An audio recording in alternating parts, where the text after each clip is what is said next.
Police প্রতিনিয়ত একটা syndicate তৈরি করে ফেলছে। আমাদের গাড়ি ধরে আমাদের গাড়ি অবৈধ, ঠিক আছে ভাইয়া, গাড়িটা টু করে ডাম্পিং এ নিয়ে যাক। তারা এখন একটা নতুন সিস্টেম করছে, আমাদের গাড়ি ধরে আমাদের থেকে 5,000 টাকা দাবি করে, গাড়ি এখন ছেড়ে দিব, 5,000 টাকা দাও। তারপর আমরা কমাইতে কমাইতে 2,000 টাকা পর্যন্ত আসি। আমাদের গাড়ি 2,000 টাকা নেওয়ার পরও গাড়ি টু স্লিপ লেগে ড্রাইভিংকে আমাদের গাড়িতে প্রতিনিয়ত পুলিশ বক্স থেকে তুলে দেয়, কারণ ওখানে সিসি ক্যামেরা আছে, তার সমস্যা হয়, তারা যদি গাড়িটা ছেড়ে দেয় তারা আমাদেরকে ফিরিঙ্গে বাজার অথবা মুন্সিপাল নিয়ে গেলে দেওয়ানহাটের ওখানে নিয়ে গিয়ে ট্রাফিক গাড়ি থেকে নেমে যায়, আমরা গাড়িটা আবার ব্যাক করে চলে আসি। টাকাগুলো পুলিশ সার্জন দাবি করে, তারা সরাসরি আমাদের থেকে দাবি করে, তিনি দাবি করেন ট্রাফিক দিয়ে আমাদেরকে বলাই প্রতিনিয়ত। ট্রাফিক আমাদেরকে আসি বলে স্যারকে কিছু চাবানের টাকা দাও, স্যার গাড়িটা ছেড়ে দিবে। তখন স্যারকে যখন জিজ্ঞেস করে কয় টাকা দিব, স্যার বলে 5,000 টাকা লাগবে। তোমার গাড়িটা যদি আমি টু করি, তোমার থেকে 1 মাস পরেও আনতে হবে 3,000 টাকা দিয়ে। তুমি চিন্তা করে দেখো, তুমি 1 মাস বেকার থাকবে। তারপর তো আমার বক্তব্যটা হচ্ছে, গাড়ি যখন টু করছে, গাড়িটা নিয়ে যাওয়ার জন্য পুলিশ প্রশাসন তো আছে, লেকারের ড্রাইভার আছে, আমাদের থেকে 750 টাকা লেকার বিল চার্জ করা হয়। তাহলে গাড়িটা লেকারের ড্রাইভারে নিয়ে যাবে, না হলে পুলিশে নিয়ে যাবে। তারা এটা না করে তাদের এলাকার কিছু অটোরিকশা, তারাও অটোরিকশার ড্রাইভার, রাত হলে অটোরিকশা চালায়, দিন হলে পুলিশ বক্সে চাকরি করে। এখন আমার দাবি হচ্ছে, তাদেরকে চাকরিটা দিল কে?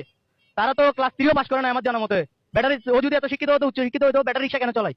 ওর দায়িত্বটা কি? ওকে চাকরিটা দিছে কে? ও এভাবে অটোরিকশা নিয়ে যায়, এটা আমরা মেনে নিব না। আমাদের গাড়ি টু করতে প্রশাসন আছে, প্রশাসন নিয়ে যাবে। আর এরপর আজকের পর থেকে যদি আমাদের গাড়ি কোনো চোষ নিয়ে যায় বা দালালে নিয়ে যায়, আমরা যদি মাঝ রাস্তার মধ্যে দাঁড়া করে চুরি মেরে গাড়ি নিয়ে নিই, কোনো প্রতিবাদ পুলিশ প্রশাসন করতে পারবে না। কারণ আমরা প্রতিনিয়ত বলতেছি, আমাদের গাড়ি পুলিশ নিয়ে যাক, আমাদের কোনো আপত্তি নাই, আমাদের গাড়ি পুলিশ নিয়ে যাক, তাদের দায়িত্ব তারা পালন করুক। প্রতিনিয়ত আমরা অন্যায় করতেছি, হাইওয়েতে উঠে আমরা পেটের দায়ী করতেছি।